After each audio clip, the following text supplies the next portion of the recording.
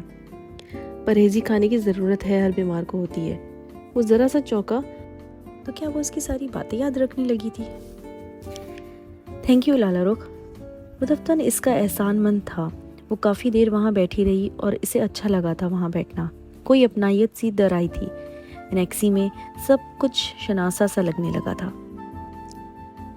6 بج گئے تو اس نے کلائی پر بندی گھڑی دیکھی اور پھر بیٹھی رہی۔ پتہ نہیں کیوں مگر آج اس کا دل نہیں چاہ رہا تھا کہ وہ وہاں سے اٹھے اور بریگیڈیئر اتھر کے والدین کے گھر جائے۔ کوئی بات نہیں، کل چلی جائے گی۔ اور پھر اگلے چند دن وہ یوں ہی نورا کے ساتھ کھانے کی ٹرے لیے اس کا حال پوچھنے آتی رہی۔ ابا میاں وہاں بیٹھے ہوتے تھے تو وہ بھی بیٹھ جاتی، ورنہ کھڑے کھڑے چند باتیں کر کے چلی آتی۔ وہ مکمل طور پر صحت یاب ہوا تو آفس کے چند کاموں میں ایسا گرا کہ کچھ روز شطرنج کے لیے بھی نہیں آ سکا۔ ان دنوں گھر یوں ویران لگتا گویا کوئی آسیب تھا جو در و دیوار سے لپٹا ہوا تھا۔ وہ دونوں خاموش خاموش سے رہنے لگے۔ وہ ان کی ضرورت بن چکا تھا۔ اس اعتراف سے وہ دونوں ہی نگاہیں چرانے لگے تھے۔ وہ کھانا اب روز نہیں بناتی تھی، اکثر ناغہ کر جاتی۔ بریگیڈیئر اتھر کے والدین کے گھر بھی ہر شام نہیں جاتی، بلکہ اس دفعہ تو پورا ہفتہ گزر گیا اور وہ نہیں گئی۔ دل ہی نہیں چاہتا تھا۔ اس شام وہ آیا تو گھر کے در و دیوار جاگ اٹھے۔ چائے پیتے ہوئے، شطرنج کی بساط سجاتے ہوئے وہ مسلسل بول رہا تھا، اور پھر ایک دم اس کے کسی لطیفہ سنانے پر وہ دھیرے سے ہنس پڑی تو فرہاد اور ابا میاں نے رک کر اسے دیکھا۔ تم نے میری بیٹی کو ہنسنا سکھا دیا فرہاد۔ ابا میاں نم آنکھوں سے ٹھہر کر بولے تو لالا رخ کی مسکراہٹ غائب ہو گئی۔ وہ یک دم وہاں سے اٹھ کر باہر آئی۔ باہر لان میں تاریکی پھیلی تھی۔ وہ وہاں گھاس پر بچھی کرسی پر بیٹھ گئی۔ وہ تو نہیں ہنستی تھی، پر آج کیسے ہنس پڑی؟ کیا وہ لطیفہ اتنا دلچسپ تھا یا وہ فرہاد کے دوبارہ آنے پر خوش تھی؟ وہ سر ہاتھوں میں دیے بیٹھی خود سے لڑتی رہی۔ یوں الجھنے سے کچھ نہیں ہوگا لالا رخ، وہ یکدم کہیں آس پاس سے بولا تو اس نے ایک جھٹکے سے سر اٹھایا۔ وہ برابر رکھی کرسی کی پشت تھامے کھڑا تھا۔ میں تو نہیں الجھ رہی، وہ شانے اچکا کر پیچھے ہو کر بولی۔ آپ ہنستی رہا کریں، اچھی لگتی ہیں۔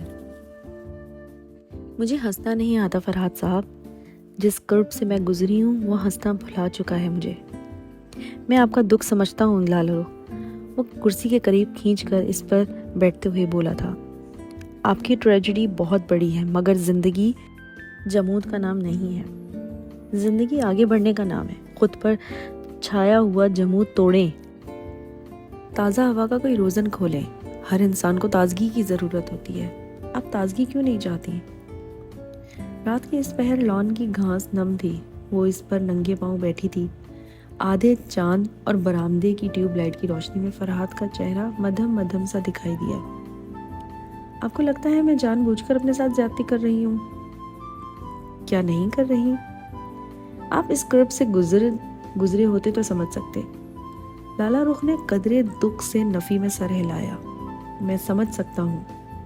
کیسے سمجھ سکتے ہیں آپ؟ گزرے ہوں گے آپ بھی بہت غموں سے، مگر میرا غم آپ کے غموں سے مختلف ہے۔ یہ ہر پل کاٹنے والا ایک زہریلا ناگ ہے جو میرے آس پاس منڈلا رہا ہے۔ کھونے کا کرب بہت اذیت ناک ہوتا ہے۔ یہ دکھ قرار نہیں پانے دیتا۔ میرے دکھ کو بھی قرار نہیں ملتا۔ کیا 8 سال بھولنے کے لیے، سیٹل ڈاؤن ہونے کے لیے کافی نہیں ہوتے؟ وہ سنجیدگی سے سمجھانے والے انداز میں کہہ رہا تھا۔ بھولا تب جاتا ہے جب دکھ کو ٹھکانہ مل جائے۔ میرے دکھ کو ٹھکانہ نہیں ملتا، میرے آنسوؤں کو جذب ہونے کے لیے مٹی نہیں ملتی۔ وہ کرسی کی پشت سر نکالے آنکھیں موندے کہہ رہی تھی۔ ایک موتی اس کی آنکھ سے ٹوٹ کر رخسار پر پھسل گیا۔ مرنے والوں کے ساتھ مرا نہیں جاتا لالا رخ۔ مرنے والے؟ اس نے بند آنکھوں سے نفی میں گردن ہلائی۔ میرا کوئی نہیں مرا، میرے بچے اور میرا شوہر سب زندہ ہیں۔ زندہ ہیں؟ اس نے تعجب سے دہرایا۔ مگر آپ نے تو کہا تھا کہ وہ وہاں چلے گئے ہیں جہاں سے کوئی واپس نہیں آتا۔ صحیح کہا تھا میں نے، وہ زندہ ہے، مگر ادھر ہے جہاں سے واپسی نہیں ہوتی۔ چند لمحے وہ خاموشی سے سانس لیتی رہی، پھر بولی تو آواز آنسوں سے گیلی ہوئی تھی، وہ لاپتہ ہے۔ لاپتہ؟ 8 برس پہلے وہ جمعے کا دن تھا۔ اسد اور میرے دونوں بیٹے تیار ہو کر جمعہ پڑھنے گئے تھے۔ سفید کلف لگے کرتوں میں وہ پورے اہتمام کے ساتھ جمعے کے لیے جاتے تھے۔ اس روز بھی بہت خوشباش ہنستے مسکراتے تھے۔ میں نے اس دوپہر سندھی بریانی بنائی تھی، رائتا، سلاد سب تیار کر کے میز پر لگا رکھا تھا، اور ایک ڈائننگ ٹیبل کی ایک کرسی پر بیٹھی میں گھڑی کو دیکھتے ان کا انتظار کر رہی تھی۔ مگر وہ واپس نہیں آئے۔ کئی گھنٹے بیت گئے۔ ابا میاں کی طبیعت خراب تھی تو وہ گھر پر تھے۔ جب عصر ڈھلنے کو آئی تو میں مسجد تک گئی۔ وہاں اسد کی گاڑی ویسی ہی کھڑی تھی۔ امام صاحب اور دوسرے چند لوگوں نے بتایا کہ جمعے کے بعد کچھ افراد آئے تھے، چند لوگوں کو پکڑ کر گاڑیوں میں ٹھونس کر چلے گئے۔ میں اور ابا میاں پاگلوں کی طرح ایک تھانے سے دوسرے تھانے بھاگتے رہے، مگر ہر کوئی لا علم تھا۔ میرے معصوم بیٹوں کو کس نے پکڑا؟ وہ ظالم کون تھے؟ میں نہیں جانتی، کوئی بھی نہیں جانتا۔ میں نے پورے شہر کا، ہر تھانے کا، چھاؤنیوں کا ایک ایک چھپا چھپا چاند مارا۔ میں ہر دروازے پہ گئی جہاں سے مجھے امید تھی، مگر ہر جگہ میری امید توڑ کر مجھے لوٹا دیا گیا۔ میں نے پھر کبھی اپنے بیٹوں کو اور اپنے شوہر کو نہیں دیکھا۔ کچھ وقت گزرا تو خبریں آنے لگی کہ میرے جیسے اور بھی بہت سے گھروں سے کچھ لوگ لاپتہ ہیں، مگر کچھ واقعات ابھرتے گئے۔ ہمیں پتہ چلا کہ شاید اسد اور میرے بچوں کو بھی کچھ اجنبیوں کے ہاتھوں بیچ دیا گیا ہے۔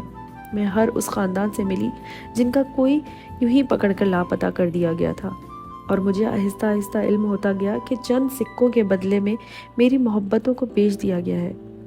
جس نے بیچا اسے بیچنے کا حق نہیں تھا، جس نے خریدا اسے خریدنے کا حق نہیں تھا۔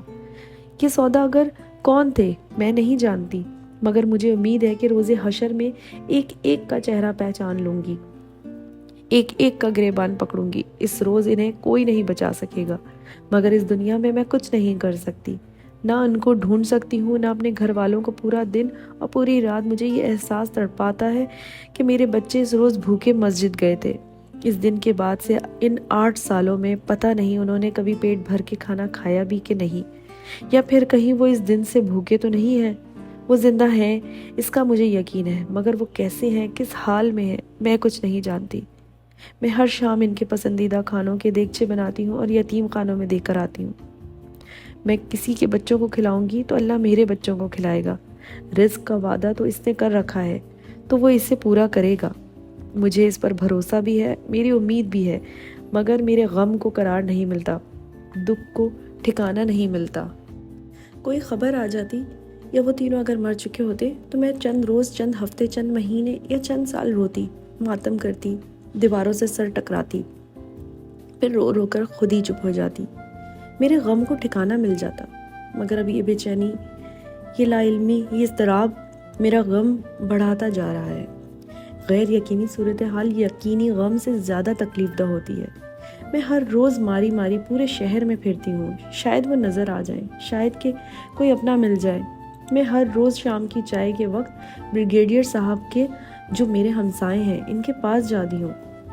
میں ہر روز ان سے ایک ہی سوال کرتی ہوں کہ میرے بچوں اور میرے شوہر کا کچھ پتہ چلا؟ وہ روز ایک ہی جواب دیتے ہیں کہ انشاءاللہ جلدی پتہ چل جائے گا۔ میں روز امید لے کر جاتی ہوں اور میں روز ٹوٹی ہوئی امید کے ساتھ لوٹتی ہوں۔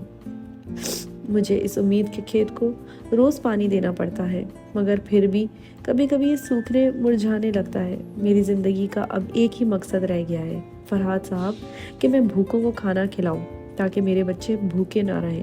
میں بے گھروں کو، لوگوں کو پناہ دوں تاکہ دور کہیں دنیا کے کسی دوسرے خطے میں میری لاپتہ محبتوں کو پناہ مل جائے۔ میں گھونسلوں سے گرے پرندوں کو اٹھا کر واپس گھونسلوں میں ڈال دوں، شاید کہ میرے بچے کبھی لوٹ کر آ جائیں۔ اس نے بھیگی آنکھیں کھولی تو چہرہ آنسوؤں سے تر تھا۔ ننھے ننھے قطرے رخسار پر پھسل کر تھوڑی کے نیچے تڑک رہے تھے۔ فرحات بالکل خاموش، دم بخود سا بیٹھا رہ گیا۔ وہ ذرا سا مسکرائی۔